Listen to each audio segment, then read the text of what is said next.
ಪ್ರತಿಯೊಬ್ಬರ ಲೈಫಲ್ಲಿ ups and ಡೌನ್ಸ್ಗಳು ಬಂದೇ ಬರ್ತವೆ. ನಾವು ಗೆದ್ದಾಗ ಎಷ್ಟು ಡೌನ್ ಟು ಅರ್ತ್ ಆಗಿರ್ತೀವಿ ಮತ್ತು ಬಿದ್ದಾಗ ಎಷ್ಟು ತಾಳ್ಮೆಯಿಂದ ಇರ್ತೀವಿ ಅನ್ನೋದರ ಮೇಲೆ ನಾವು ತಾಳ್ತೀವ, ಬಾಳ್ತೀವ, ಇಲ್ಲವೇ ಹಾಳಾಗ್ತೀವ ಅನ್ನೋದು ಡಿಸೈಡ್ ಆಗುತ್ತೆ. ನಾನು ಕೂಡ ಮನುಷ್ಯನಾಗಿರುವೆ, ನನ್ನ ಲೈಫಲ್ಲಿ ಕೂಡ ಅಪ್ಸ್ ಆ್ಯಂಡ್ ಡೌನ್ಸ್ಗಳು ಬಂದೇ ಬರ್ತವೆ. ಬಾಲ್ಯದಿಂದಲೂ ಕೂಡ ನಾನು ನಿಸರ್ಗದ ಮಡಿಲಲ್ಲಿರೋಕೆ ಜಾಸ್ತಿ ಇಷ್ಟಪಡ್ತೀನಿ. ನನಗೆ ಈ ಕಾಡು, ಬೆಟ್ಟ, ಗುಡ್ಡ, ಪರ್ವತ, ನದಿ, ಜಲಪಾತ ಮತ್ತು ಸಮುದ್ರ ಕಂಡ್ರೆ ತುಂಬಾ ಇಷ್ಟ. ಯಾವಾಗ ನಾನು ನನ್ನ ಲೈಫಲ್ಲಿ ಡೌನ್ಫಾಲಿಗೆ ಹೋಗ್ತಿದ್ನೋ ಆವಾಗ ನಾನು ಈ ರೀತಿ ಎಲ್ಲಾದರೂ ಒಂದು ಟೂರಿಸ್ಟ್ ಪ್ಲೇಸ್ಗಳಲ್ಲಿ ಹೋಗಿ ಕುತ್ಕೊಂಡ್ಬಿಡ್ತಾ ಇದ್ದೆ.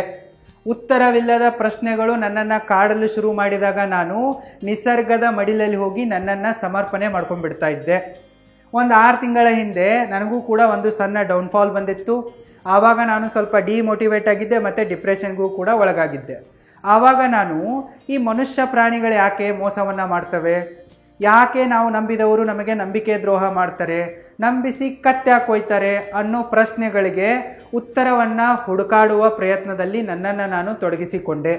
ಆವಾಗ ನಾನು ಬಹಳಷ್ಟು ಸೈಕಾಲಜಿ ಪುಸ್ತಕಗಳನ್ನು ಮತ್ತು ಫಿಲಾಸಫರ್ಗಳನ್ನು ಡೀಟೇಲ್ ಆಗಿ ಸ್ಟಡಿ ಮಾಡೋಕ್ಕೆ ಶುರು ಮಾಡಿದೆ.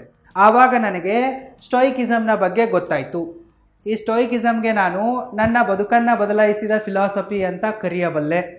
ಸ್ಟೋಯಿಕಿಸಮ್ ಫಿಲಾಸಫಿಯಿಂದ ನನಗೆ ಬಹಳಷ್ಟು ಲೈಫ್ ಲೆಸನ್ಗಳು ಕಲಿಯೋಕೆ ಸಿಕ್ಕಿವೆ. ಈ ಲೆಸನ್ಗಳನ್ನು ನನ್ನ ಲೈಫಲ್ಲಿ ಅಳವಡಿಸಿಕೊಂಡ ನಂತರ ನನ್ನಲ್ಲಿ ಅನ್ಡಿಫಿಟೇಬಲ್ ಅಟಿಟ್ಯೂಡ್ ಡೆವಲಪ್ ಆಯಿತು. ನನ್ನ ಥಿಂಕಿಂಗ್ ಪವರ್ ಕೂಡ ಚೇಂಜ್ ಆಯಿತು. ಈ ಸ್ಟೋಯಿಕಿಸಮ್ ಅಂದರೆ ಏನು, ಇದರಿಂದ ನನಗೆ ಕಲಿಯೋಕೆ ಸಿಕ್ಕ ಲೈಫ್ ಲೆಸನ್ಗಳ ಬಗ್ಗೆ ನಾನು ಇವತ್ತಿನ ವಿಡಿಯೋದಲ್ಲಿ ನಿಮಗೆ ಡೀಟೇಲ್ ಆಗಿ ಎಕ್ಸ್ಪ್ಲೇನ್ ಮಾಡುವನಿದ್ದೇನೆ. ಮೊದಲಿಗೆ ನಾವು ಸ್ಟೋಯಿಕಿಸಮ್ ಅಂದರೆ ಏನು ಅಂತ ತಿಳ್ಕೊಳ್ಳೋಣ. ಈ ಸ್ಟೋಯಿಕಿಸಮ್ ಒಂದು ಪ್ರಾಚೀನ ಗ್ರೀಕ್ ರೋಮನ್ ಫಿಲಾಸಫಿ ಆಗಿದೆ. ಇದು ನಮಗೆ ಸೆಲ್ಫ್ ಕಂಟ್ರೋಲನ್ನು, ಎಕ್ಸೆಪ್ಟೆನ್ಸನ್ನು, ಡಿಸಿಪ್ಲಿನನ್ನು, ಎಮೋಷ್ನಲ್ ಇಂಟೆಲಿಜೆನ್ಸಿಯನ್ನು ಮತ್ತು ಪರ್ಪಸ್ ಆಫ್ ಲೈಫನ್ನು ಕಲಿಸುತ್ತೆ. ನಾವು ಇಷ್ಟೆಲ್ಲ ಸಂಗತಿಗಳನ್ನು ಕಲಿತ ನಂತರ ನಮ್ಮಲ್ಲಿ ಒಂದು ಅನ್ಡಿಫಿಟೇಬಲ್ ಅಟಿಟ್ಯೂಡ್ ಡೆವಲಪ್ ಆಗುತ್ತೆ. ಸೊ ಇದು ನಮ್ಮಲ್ಲಿ ಡೆವಲಪ್ ಆಯ್ತಪ್ಪ ಅಂತಂದರೆ ನಾವು ಯಾವುದಕ್ಕೂ ಕೂಡ ಕೇರ್ ಮಾಡಲ್ಲ. ಡೌನ್ಫಾಲ್ ಬಂದರೂ ಕೂಡ ನಾವು ಸ್ಟೇಬಲ್ ಆಗಿರ್ತೀವಿ, ಕಾಮ್ ಆಗಿರ್ತೀವಿ, ಕೂಲ್ ಆಗಿರ್ತೀವಿ. ಸೊ ಸ್ಟೋಯಿಕಿಸಮ್ನಿಂದ ನಮಗೆ ಇದೇ ಜಾಸ್ತಿ ಕಲಿಯೋಕೆ ಸಿಗತ್ತೆ. ಅದು ಲವ್ ಬ್ರೇಕಪ್ ಇರಲಿ, ಮದುವೆ ಆದ ನಂತರ ಡೈವರ್ಸ್ ಇರಲಿ, ಅಥವಾ ಪ್ರೀತಿ ಪಾತ್ರರ ಡೆತ್ ಇರಲಿ, ಯಾವುದೇ ತರಹದ ಡೌನ್ಫಾಲ್ ಇದ್ದರೂ ಕೂಡ ಎಲ್ಲ ಸಿಚುವೇಶನ್ಗಳಲ್ಲಿ ನಮ್ಮನ್ನು ನಾವು ಸ್ಟೇಬಲ್ ಆಗಿಟ್ಕೊಳ್ಳೋಕ್ಕೆ ಈ ಸ್ಟೋಯಿಕಿಸಮ್ ನಮಗೆ ಪ್ರೇರಣೆಯನ್ನು ನೀಡುತ್ತೆ. ಈ ಸ್ಟೋಯಿಕ್ ಫಿಲಾಸಫರ್ಗಳಿದಾರಲ್ಲ, ಇವರ ಲೈಫ್ ಕೂಡ ಇಂಟ್ರೆಸ್ಟಿಂಗ್ ಆಗಿದೆ. ಇವರು ಕೂಡ ತಮ್ಮ ಲೈಫಲ್ಲಿ ಡೌನ್ಫಾಲನ್ನು ಅನುಭವಿಸಿಯೇ ಈ ಎಲ್ಲ ಫಿಲಾಸಫಿಗಳನ್ನು ಬರೆದಿದ್ದಾರೆ. ಮೊದಲಿಗೆ ಜೇನೋ ಅವರು ನಮಗೆ ಸ್ಟೋಯಿಕ್ ಫಿಲಾಸಫಿಯ ಬಗ್ಗೆ ಹೇಳ್ತಾರೆ. ಈ ಜೇನೋ ಅವರಿಗೆ ನಾವು ಫಾದರ್ ಆಫ್ ಸ್ಟೋಯಿಕಿಸಮ್ ಅಂತ ಕರಿತೀವಿ. ಇದನ್ನು ಮುಂದೆ ಮಾರ್ಕಸ್ ಆರಿಲಿಯಸ್ ಅವರು, ಸೆನೆಕಾ ಅವರು ಮತ್ತು ಎಪಿಟೇಟಸ್ ಅವರು ಇದನ್ನು ಪಾಪ್ಯುಲರೈಸ್ ಮಾಡ್ತಾರೆ. ಈ ಜೇನೋ ಇದಾರಲ್ಲ, ಇವರ ಲೈಫಲ್ಲೂ ಕೂಡ ಒಂದು ದೊಡ್ಡ ಡೌನ್ಫಾಲ್ ಬಂದಿತ್ತು. ಜೇನೋ ಅವರು ಸಿಪ್ರಸ್ ಅಲ್ಲಿ ಓರ್ವ ರಿಚೆಸ್ಟ್ ಟ್ರೇಡರ್ ಆಗಿದ್ದರು, ಅಂದರೆ ಶ್ರೀಮಂತ ವ್ಯಾಪಾರಿಯಾಗಿದ್ದರು. ಅವರು ಒಂದಿನ ಒಂದು ಸಮುದ್ರಯಾನವನ್ನು ಮಾಡೋಕ್ಕೆ ಹೋಗ್ತಾರೆ ತಮ್ಮ ಹಡಗನ್ನು ತೆಗೆದುಕೊಂಡ್ಬಿಟ್ಟು. ಅದರಲ್ಲಿ ಸಿಕ್ಕಾಪಟ್ಟೆ ಗೂಡ್ಸ್ಗಳಿರ್ತವೆ. ಆದರೆ ಸಮುದ್ರದ ಅಲೆಗಳಿಗೆ ಸಿಕ್ಕು ಈ ಹಡಗು ತತ್ತರಿಸಿ ಹೋಗುತ್ತೆ. ಸೊ ಈ ಹಡಗು ಮುಳುಗೋದ್ರಿಂದ ಜೇನೋ ಅವರಿಗೆ ಸಿಕ್ಕಾಪಟ್ಟೆ ಲಾಸ್ ಆಗುತ್ತೆ. ಇವರು ಒಂದಿನ ಮುಂಚೆ ರಿಚೆಸ್ಟ್ ಟ್ರೇಡರ್ ಆಗಿರ್ತಾರೆ, ಅಂದರೆ ಶ್ರೀಮಂತ ವ್ಯಕ್ತಿಯಾಗಿರ್ತಾರೆ. ಈ ಹಡಗು ಮುಳುಗೋದ್ರ ಜೊತೆಗೆ ಇವರ ಲೈಫ್ ಕೂಡ ಮುಳುಗತ್ತೆ, ಇವರ ಸಂಪತ್ತು ಕೂಡ ಮುಳುಗತ್ತೆ, ಇವರು ಪೂವರ್ ಆಗಿಬಿಡ್ತಾರೆ. ಇವರ ಪ್ರಾಣ ಉಳಿದಿದ್ದೇ ಹೆಚ್ಚಾಗಿರುತ್ತೆ. ಸೊ ಈ ಹಡಗು ಮುಳುಗೋಗ್ತು, ನನ್ನ ಲೈಫ್ ಎಂಡ್ ಆಯಿತು ಅಂಥೇಳಿ ಜೇನೋ ಅವರು ಕೊರಗ್ತಾ ಕೂಡಲ್ಲ. ಆದದ್ದಾಯಿತು ಅಂಥೇಳಿ ಬಂದಿರೋ ಸಿಚುವೇಶನನ್ನು ಎಕ್ಸೆಪ್ಟ್ ಮಾಡ್ಕೊತಾರೆ ಮತ್ತು ಸಿಪ್ರಸನ್ನು ಬಿಟ್ಬಿಟ್ಟು ಅಥೆನ್ಸಿಗೆ ಹೋಗ್ತಾರೆ. ಅಲ್ಲಿ ಹೋದ ನಂತರ ಓರ್ವ ಪುಸ್ತಕ ವ್ಯಾಪಾರಿಯ ಜೊತೆಗೆ ಅವರ ಫ್ರೆಂಡ್ಶಿಪ್ ಆಗುತ್ತೆ. ಅವರು ಫಿಲಾಸಫಿಕಲ್ ಪುಸ್ತಕಗಳನ್ನು ಓದೋಕ್ಕೆ ಶುರು ಮಾಡ್ತಾರೆ. ಅರಿಸ್ಟಾಟಲನ್ನು, ಪ್ಲೇಟೋವನ್ನು ಓದೋಕ್ಕೆ ಶುರು ಮಾಡ್ತಾರೆ. ಅವರು ಕೂಡ ಫಿಲಾಸಫರೇ ಆಗಿಬಿಡ್ತಾರೆ. ಈ ಸ್ಟೋಯಿಕಿಸಮನ್ನು ಅವರು ಶುರು ಮಾಡ್ತಾರೆ.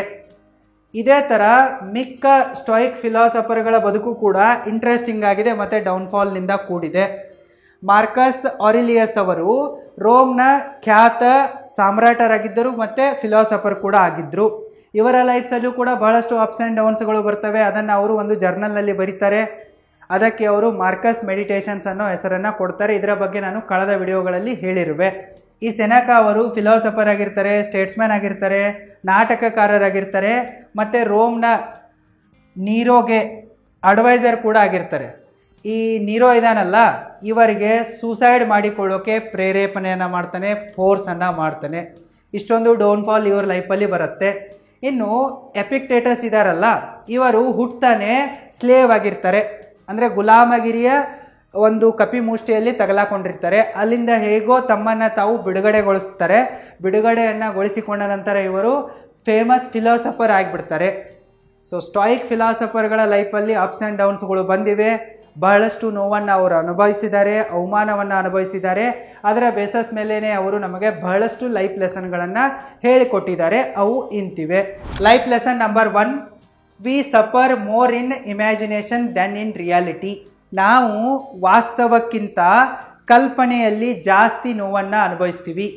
ನಮ್ಮ ದೊಡ್ಡ ಪ್ರಾಬ್ಲಮ್ ಏನಪ್ಪ ಅಂತಂದರೆ, 4 ಜನ ನಮ್ಮ ಬಗ್ಗೆ ಏನು ಅನ್ಕೊತಾರೆ, ಅವ್ರೇನು ಅನ್ಕೊತಾರೆ, ಇವ್ರೇನು ಅನ್ಕೊತಾರೆ, ಅವಳೇನು ಅನ್ಕೊತಾಳೆ, ಅವನೇನು ಅನ್ಕೊತಾಳೆ ಅಂತೇಳಿ ನಾವು ಸಿಕ್ಕಾಪಟ್ಟೆ ಕೇರ್ ಮಾಡ್ತೀವಿ. ನಾವು ಇಲ್ಲೇ ಜಾಸ್ತಿ ನೋವನ್ನು ಅನುಭವಿಸ್ತೀವಿ.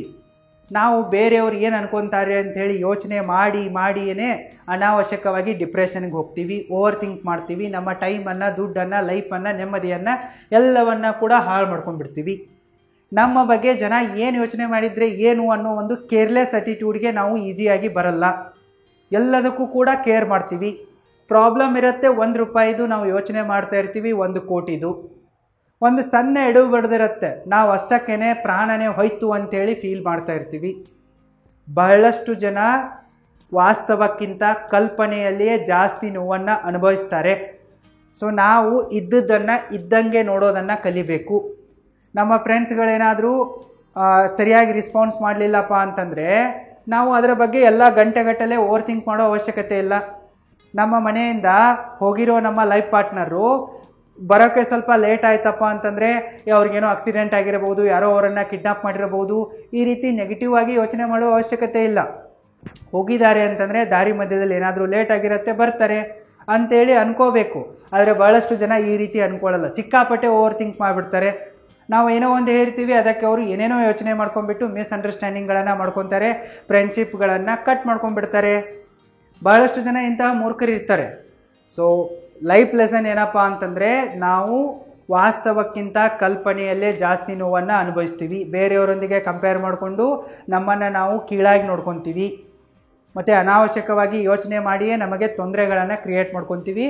ನಾವು ಇದರಿಂದ ಫಸ್ಟ್ ಹೊರಬರಬೇಕು. Life lesson number 2, ignore what is not in your control. ನಿಮ್ಮ ಕಂಟ್ರೋಲ್ನಲ್ಲಿ ಏನಿಲ್ವೋ ಅದನ್ನು ನೀವು ಇಗ್ನೋರ್ ಮಾಡೋದನ್ನು ಕಲಿಬೇಕು. ನಮ್ಮೊಂದಿಗೆ ಏನಾಗತ್ತೆ ಅನ್ನೋದು ನಮ್ಮ ಕಂಟ್ರೋಲಲ್ಲಿಲ್ಲ, ಆದರೆ ಯಾವುದರಿಂದ ನಮಗೆ ಅಫೆಕ್ಟ್ ಆಗತ್ತೆ ಅನ್ನೋ ಕಂಟ್ರೋಲ್ ನಮ್ಮ ಹತ್ರನೇ ಇದೆ. ಈಗ ನಾವು ಯಾರನ್ನಾದರೂ ಸಿನ್ಸಿಯರಾಗಿ ಲವ್ ಮಾಡಿರ್ತೀವಿ, ಲವ್ ಮಾಡೋದು ಕೂಡ ನಮ್ಮ ಕಂಟ್ರೋಲಲ್ಲಿರಲ್ಲ. ಎಷ್ಟೋ ಸರ್ತಿ ನೇಚರೇ ನಮಗೆ ಅಟ್ರಾಕ್ಷನನ್ನು ಮಾಡಿಬಿಟ್ಟು ಸೆಲೆಕ್ಷನ್ ಮಾಡಿಸ್ಬಿಟ್ಟು ಲವ್, ಮದುವೆ ಎಲ್ಲ ಮಾಡಿಸ್ಬಿಟ್ಟಿರುತ್ತೆ. ನಾವು ನಮ್ಮ ಫೀಲಿಂಗ್ಸ್ಗಳನ್ನು, ನಮ್ಮ ಎಫರ್ಟ್ಗಳನ್ನು ಅವರೊಂದಿಗೆ ರಿಯಲ್ ಆಗಿ ಕೊಟ್ಟಿರ್ತೀವಿ, ಇನ್ವೆಸ್ಟ್ ಮಾಡಿರ್ತೀವಿ. ಆದರೆ ಅವರು ನಮ್ಮೊಂದಿಗೆ ಇರೋದು ಬಿಡೋದು, ವಾಪಸ್ ನಮಗೆ ನಂಬಿಕೆಯನ್ನು ತೋರಿಸೋದು, ಫೀಲಿಂಗ್ಸ್ಗಳನ್ನು ಕೊಡೋದು, ಪ್ರೀತಿಯನ್ನು ಕೊಡೋದು ಅದು ನಮ್ಮ ಕೈಯಲ್ಲಿಲ್ಲ. ಬೇರೆಯವರಿಗೆ ಪ್ರೀತಿಯನ್ನು ಕೊಡೋದಷ್ಟೇ ನಮ್ಮ ಕೈಯಲ್ಲಿದೆ. ಅದೇ ರೀತಿ ಕೆಲಸ ಮಾಡೋದಷ್ಟೇ ನಮ್ಮ ಕೈಯಲ್ಲಿದೆ. ಅದರ ರಿಸಲ್ಟ್ ಏನಾಗುತ್ತೆ ಅನ್ನೋದು ನಮ್ಮ ಕೈಯಲ್ಲಿಲ್ಲ. ನಾವು ಯಾರಿಗೋ ಪ್ರೀತಿಯನ್ನು ತೋರಿಸಿರ್ತೀವಿ, ಆದರೆ ಮುಂದೆ ಹೋಗಿ ಅವರು ನಮ್ಮೊಂದಿಗೆ ಬ್ರೇಕಪ್ ಮಾಡ್ಕೊತಾರೆ. ಬ್ರೇಕಪ್ ಮಾಡಿಕೊಂಡ್ರು ಅಂಥೇಳಿ ಇದಕ್ಕೆ ಕೊರಗ್ತಾ ಕೂಡ ಅವಶ್ಯಕತೆ ಇಲ್ಲ. ಯಾಕಪ್ಪ ಅಂತಂದರೆ ಇದಷ್ಟೇ ನಮ್ಮ ಕೈಯಲ್ಲಿದೆ. ಇಲ್ಲಿ ನಾವು ಬೇರೆ ಆಗೋದು, ಬ್ರೇಕಪ್ ಆಗೋದು, ಡೈವರ್ಸ್ ಆಗೋದು ಇದು ಯಾವುದೂ ಕೂಡ ನಮ್ಮ ಕೈಯಲ್ಲಿಲ್ಲ. ಸೊ ಇದು ಆದಾಗ ಯಾವ ರೀತಿ ನಾವು ಫೀಲ್ ಮಾಡ್ತೀವಿ, ಯಾವ ರೀತಿ ಬಿಹೇವ್ ಮಾಡ್ತೀವಿ ಅನ್ನೋದು 100% ನಮ್ಮ ಕೈಯಲ್ಲೇ ಇದೆ. ಸೊ ಇದು ನಮ್ಮ ಕಂಟ್ರೋಲಲ್ಲಿಲ್ಲ, ಇದನ್ನು ನಾವು ಬಿಟ್ಟು ಬಿಡಬೇಕು. ಆದರೆ ಇದು ನಮ್ಮ ಕಂಟ್ರೋಲಲ್ಲಿದೆಯಲ್ಲ, ಇದನ್ನು ನಾವು ಸರಿಯಾಗಿ ಮ್ಯಾನೇಜ್ ಮಾಡಬೇಕು. ಈಗ ಜೇನೋ ಅವರು ಕೂಡ ಹಡಗನ್ನು ತೆಗೆದುಕೊಂಡ್ಬಿಟ್ಟು ಸಮುದ್ರಯಾನಕ್ಕೆ ಹೋಗಿದ್ರು. ಅವರು ಹಡಗನ್ನು ಸರಿಯಾಗಿಯೇ ಮ್ಯಾನೇಜ್ ಮಾಡ್ತಾಯಿದ್ರು. ಆದರೂ ಕೂಡ ಬಿರುಗಾಳಿಗೆ ಸಿಕ್ಕು ಹಡಗು ಮುರಿದು ಹೋಗಿಬಿಡತ್ತೆ, ಅವರ ಲೈಫ್ ಕೂಡ ಮುಳುಗೋಗ್ಬಿಡತ್ತೆ. ಸೊ ಅಷ್ಟಕ್ಕೆ ಅವರೇನು ಸೂಸೈಡ್ ಮಾಡ್ಕೊಂಡು ಸಾಯಲಿಲ್ಲ, ನಾನು ಶ್ರೀಮಂತ ವ್ಯಕ್ತಿಯಾಗಿದ್ದೆ ಸಡನ್ನಾಗಿ ಬಡವನಾಗಿಬಿಟ್ಟೆ ಅಂತೇಳಿ ಡಿಪ್ರೆಷನ್ಗೆ ಹೋಗಲಿಲ್ಲ. ಬಂದಿರೋದನ್ನು ಅವ್ರು ಎಕ್ಸೆಪ್ಟ್ ಮಾಡಿಕೊಂಡ್ರು. ಯಾವುದು ಅವ್ರ ಕೈಯಲ್ಲಿದೇನೋ ಅದ್ರ ಬಗ್ಗೆ ಮಾತ್ರ ಯೋಚನೆ ಮಾಡಿದರು. ನನ್ನ ಜೀವ ಉಳಿದಿದೆಯಲ್ಲ ಸಾಕು, ಇದಕ್ಕಿಂತಲೂ ಖುಷಿಯ ವಿಚಾರ ಏನಿಲ್ಲ ಅಂತೇಳಿ ಅವರು ಹೊಸ ಲೈಫನ್ನು ಶುರು ಮಾಡಿದರು. ಕೈಯಲ್ಲಿ ಇಲ್ಲದೆ ಇರೋದನ್ನು ಅವರು ಇಗ್ನೋರ್ ಮಾಡಿಬಿಟ್ರು. ಹಡಗು ಮುಳುಗೋಯ್ತಾ, ಹೋಗಲಿ ಅದು ನನ್ನ ಕೈಯಲ್ಲಿ ಇರಲಿಲ್ಲ ಅಂತ ಬಿಟ್ಟರು. ಈಗ ನೀವು ಗಾಡಿಯನ್ನು ತೆಗೆದುಕೊಂಡ್ಬಿಟ್ಟು ರೋಡಲ್ಲಿ ಹೋಗ್ತಾ ಇರ್ತೀರ, ಸರಿಯಾಗಿ ಡ್ರೈವ್ ಮಾಡೋದು ಮಾತ್ರ ನಿಮ್ಮ ಕೈಯಲ್ಲಿದೆ. ಬೇರೆಯವರನ್ನು ಸರಿಯಾಗಿ ಡ್ರೈವ್ ಮಾಡಿಸುವ ಒಂದು ಪವರು ನಿಮ್ಮ ಕೈಯಲ್ಲಿಲ್ಲ. ನೀವು ಸರಿಯಾಗಿ ಹೊರಟರು ಕೂಡ ಬೇರೆಯವ್ರು ಬಂದು ನಿಮಗೆ ಗುದ್ದಿ ಆಕ್ಸಿಡೆಂಟ್ ಮಾಡ್ಬೋದು, ಅದು ನಿಮ್ಮ ಕೈಯಲ್ಲಿಲ್ಲ. ಅದರ ಬಗ್ಗೆ ಯೋಚನೆ ಮಾಡಿ ಕೊರಗಿ ಏನೂ ಪ್ರಯೋಜನವಿಲ್ಲ. ಅದೇ ರೀತಿ ರಿಲೇಷನ್ಶಿಪ್ಪನ್ನು ಫ್ರೆಂಡ್ಶಿಪ್ಪನ್ನು ಸ್ಟಾರ್ಟ್ ಮಾಡೋದು ನಿಮ್ಮ ಕೈಯಲ್ಲಿದೆ. ನಿಮ್ಮ ಎಫರ್ಟ್ಗಳನ್ನ ಕೊಡೋದು ನಿಮ್ಮ ಕೈಯಲ್ಲಿದೆ. ಆದರೆ ಮುಂದಿರುವ ವ್ಯಕ್ತಿ ದನ ಇದ್ದರೆ, ಎಫರ್ಟ್ಗಳನ್ನ ಅರ್ಥ ಮಾಡ್ಕೊಳ್ಳೋದಿದ್ರೆ, ಫೀಲಿಂಗ್ಸ್ಗಳಿಗೆ ಬೆಲೆನೇ ಕೊಡದಿದ್ದರೆ ಅಲ್ಲಿದ್ದು ಏನು ಪ್ರಯೋಜನವಿಲ್ಲ. ಬ್ರೇಕಪ್ ಆಯಿತು, ಡಿವೋರ್ಸ್ ಆಯಿತು ಅಂತೇಳಿ ಮಿಕ್ಕ ಲೈಫನ್ನು ಕೊರಗಿ ಕಣ್ಣೀರಲ್ಲಿ ಕಳೆಯೋ ಅವಶ್ಯಕತೆ ಇಲ್ಲ. ಸೊ ಹೇಳೋ ತಾತ್ಪರ್ಯ ಏನಪ್ಪ ಅಂತಂದರೆ, ಯಾವುದು ನಿಮ್ಮ ಕೈಯಲ್ಲಿಲ್ವೋ, ಕಂಟ್ರೋಲಲ್ಲಿಲ್ವೋ ಅದನ್ನು ನೀವು ಬಿಟ್ಟು ಬಿಡಬೇಕು, ಇಗ್ನೋರ್ ಮಾಡಬೇಕು. ಯಾವುದು ನಿಮ್ಮ ಕೈಯಲ್ಲಿದೆಯೋ ಅದನ್ನಷ್ಟೇ ಸರಿಯಾಗಿ ಮ್ಯಾನೇಜ್ ಮಾಡೋದ್ರ ಮೇಲೆ ಫೋಕಸ್ ಮಾಡಬೇಕು. Life lesson number 3, happiness comes from wisdom, not wealth R pleaser. ಬಹಳಷ್ಟು ಜನ ಒಂದು ಭ್ರಮೆಯಲ್ಲಿದ್ದಾರೆ. ಹ್ಯಾಪಿನೆಸ್ ಅನ್ನೋದು ಪವರ್ದಿಂದ ಬರುತ್ತೆ ಅಂತ ಅಂದ್ಕೊಂಡಿದ್ದಾರೆ, ದುಡ್ಡಿನಿಂದ ಬರುತ್ತೆ ಅಂತ ಅಂದ್ಕೊಂಡಿದ್ದಾರೆ, ಪ್ಲೀಸರ್ದಿಂದ ಬರುತ್ತೆ ಅಂತ ಅಂದ್ಕೊಂಡಿದ್ದಾರೆ. ನಿಮಗೆ ಖುಷಿ ಇವುಗಳಿಂದ ಬರಲ್ಲ. ಹ್ಯಾಪಿನೆಸ್ ಅನ್ನೋದೊಂದು ಜರ್ನಿ ಆಗಿದೆ. ನೀವು ಏನು ಮಾಡ್ತಾ ಇದ್ದೀರೋ ಅದನ್ನು ಎಂಜಾಯ್ ಮಾಡ್ತಾ ಮಾಡಬೇಕು. ನನಗೆ ಆ ಜಾಬ್ ಸಿಕ್ಕರೆ ನಾನು ಖುಷಿಯಾಗಿರ್ತೀನಿ, ಅವನು ಸಿಕ್ಕರೆ ಖುಷಿಯಾಗಿರ್ತೀನಿ, ಅವಳು ಸಿಕ್ಕರೆ ಖುಷಿಯಾಗಿರ್ತೀನಿ, ಮದುವೆ ಆದರೆ ಖುಷಿಯಾಗಿರ್ತೀನಿ, ಈ ಬಿಸ್ನೆಸ್ಸಲ್ಲಿ ನನಗೆ ಸಕ್ಸಸ್ ಸಿಕ್ಕರೆ ಖುಷಿಯಾಗಿರ್ತೀನಿ ಅಂತೇಳಿ ಅಂದ್ಕೊಳ್ಳೋದು ಮೂರ್ಖರ ಲಕ್ಷಣವಾಗಿದೆ. ನಿಮಗೆ ಖುಷಿಯಾಗಿರೋಕೆ ಯಾವುದೇ ಕಾರಣ ಬೇಕಾಗಿಲ್ಲ. ಖುಷಿಯಾಗಿರೋಕೆ ನಿಮಗೆ ದುಡ್ಡು ಬೇಕಾಗಿಲ್ಲ. ಖುಷಿಯಾಗಿರೋದು ಹೇಗೆ ಅನ್ನೋ ವಿಸ್ಡಮ್ ಇರಬೇಕಷ್ಟೇ. ನಿಮ್ಮಲ್ಲಿ ತಿಳುವಳಿಕೆ ಇರಬೇಕು, ಮ್ಯಾಚುರಿಟಿ ಇರಬೇಕು. ನೀವು ಒಂಟಿಯಾಗಿದ್ದರೂ ಕೂಡ ಖುಷಿಯಾಗಿರಬಹುದು. ನೀವು ಏಕಾಂಗಿಯಾಗಿದ್ದರೂ ಕೂಡ ನಿಮ್ಮ ಕಂಪನಿಯನ್ನೇ ಎಂಜಾಯ್ ಮಾಡ್ತಾ ನೀವು ಖುಷಿಯಾಗಿರ್ಬೋದು. ನೀವು ಹ್ಯಾಪಿಯಾಗಿರೋಕೆ ನಿಮ್ಮೊಂದಿಗೆ ಯಾರಾದರೂ ಬಾಯ್ ಫ್ರೆಂಡು, ಗರ್ಲ್ ಫ್ರೆಂಡು, ಗಂಡ ಹೆಂಡತಿ, ಮಕ್ಕಳು, ತಂದೆ ತಾಯಿ ಇರಲೇಬೇಕು ಅನ್ನೋ ರೂಲ್ಸ್ ಏನಿಲ್ಲ. ನಿಮ್ಮ ಹತ್ರ ಹ್ಯಾಪಿನೆಸ್ಸಿನ ವಿಸ್ಡಮ್ ಇತ್ತಪ್ಪ ಅಂತಂದರೆ ನೀವು ಒಬ್ಬಂಟಿಯಾಗಿಯೂ ಕೂಡ ಖುಷಿಯಾಗಿರ್ಬೋದು. ನೀವು ಖುಷಿಯಾಗಿರೋಕೆ ನಿಮ್ಮ ಹತ್ರ ಖಜಾನೆ ಬೇಕು, ಸಂಪತ್ತು ಬೇಕು ಅನ್ನೋದು ಕೂಡ ಒಂದು ಭ್ರಮೆಯಾಗಿದೆ, ತಪ್ಪು ಕಲ್ಪನೆಯಾಗಿದೆ. ನಿಮ್ಮ ಹತ್ರ ದುಡ್ಡಿದ್ರೆ ನೀವು ಇಷ್ಟಪಟ್ಟಿರೋದನ್ನೆಲ್ಲ ಖರೀದಿ ಮಾಡಿ ಖುಷಿ ಪಡ್ಬೋದು, ಇದನ್ನು ನಾನು ಒಪ್ಕೊಳ್ಳುವೆ. ಆದರೆ ಅದು ಸಿಕ್ಕರೆ ಮಾತ್ರ ನಾನು ಖುಷಿಯಾಗಿರ್ತೀನಿ ಅನ್ನೋದಿದೆಯಲ್ಲ, ಇದು ತಪ್ಪಿದೆ. ನಿಮ್ಮ ಹತ್ರ ಅದು ಇಲ್ಲಪ್ಪ ಅಂತಂದರೆ ದುಡ್ಡು ಗಳಿಸಿ ಪಡ್ಕೊಳ್ಳಿ, ಅದರಲ್ಲಿ ನಾನು ತಪ್ಪಿದೆ ಅಂತ ಹೇಳ್ತಾ ಇಲ್ಲ. ಆದರೆ ನಿಮ್ಮ ಹತ್ರ ದುಡ್ಡಿದ್ರೆ ಮಾತ್ರ ಖುಷಿಯಾಗಿರ್ತೀನಿ ಅನ್ನೋದು ತಪ್ಪಿದೆ. ಇನ್ನು ಬಹಳಷ್ಟು ಜನ ಪ್ಲೀಸರ್ನಿಂದ ಸುಖ ಸಿಗತ್ತೆ ಅಂತ ಅಂದ್ಕೊಂಡ್ಬಿಟ್ಟಿದ್ದಾರೆ. ರಿಲೇಷನ್ಶಿಪ್ನಿಂದ, ಲವ್ವಿಂದ, ಫ್ರೆಂಡ್ಶಿಪ್ಪಿಂದ, ಸೆಕ್ಸ್ನಿಂದ, ಇದರಿಂದ ಎಲ್ಲ ಕೂಡ ನನಗೆ ಖುಷಿ ಸಿಗತ್ತೆ, ಸುಖ ಸಿಗತ್ತೆ ಅಂತ ಅಂದ್ಕೊಂಡಿದ್ದಾರೆ. ಇದು ಕೂಡ ತಪ್ಪು ಕಲ್ಪನೆಯಾಗಿದೆ. ಸೊ ನೀವು ಹ್ಯಾಪಿಯಾಗಿರೋದು ಹೇಗೆ ಅನ್ನೋದನ್ನು ಕಲೀರಿ. ಅದನ್ನು ಬಿಟ್ಬಿಟ್ಟು ಅದಿಲ್ಲ ಇದಿಲ್ಲ ಅಂತೇಳಿ ಕೊರಗೋಕ್ಕೆ ಹೋಗ್ಬಿಡಿ. ನಿಮ್ಮ ಹತ್ರ ಏನಿದೆನೋ ಅದನ್ನು ಸರಿಯಾಗಿ ಎಂಜಾಯ್ ಮಾಡಿ, ಸರಿಯಾಗಿ ಬಳಸ್ಕೊಳ್ಳಿ. ನೀವು ಜೀವಂತವಾಗಿದ್ದೀರಾ ಅನ್ನೋದೇ ನಿಮಗೆ ದೊಡ್ಡ ಖುಷಿ. ನಿಮ್ಮ ಹತ್ರ ದೇವರು ಎಲ್ಲವನ್ನ ಕೊಡದೇ ಇದ್ರೂ ಕೂಡ ನೆಟ್ಟಿಗೆ ಕೈ, ಕಾಲು, ಕಣ್ಣು, ಮೂಗು ಎಲ್ಲ ಕೊಟ್ಟಿದ್ದಾನೆ ಅಂತಂದರೆ ಇದೇ ನಿಮಗೆ ದೊಡ್ಡ ಖುಷಿ.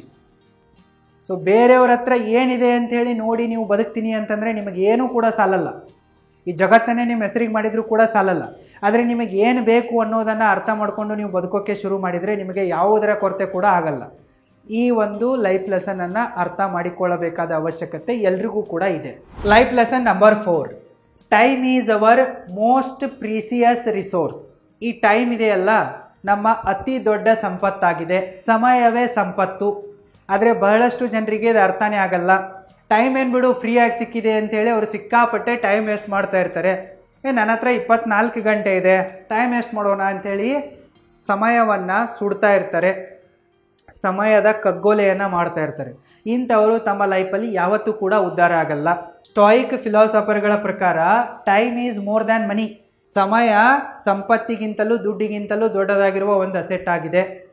ಸೊ ಯಾರಿಗೆ ತಮ್ಮ ಸಮಯವನ್ನು ಸರಿಯಾಗಿ ಬಳಕೆ ಮಾಡಿಕೊಳ್ಳಕ್ಕೆ ಬರುತ್ತೋ ಅವ್ರು ಮಾತ್ರ ತಮ್ಮ ಲೈಫಲ್ಲಿ ಉದ್ಧಾರ ಆಗ್ತಾರೆ.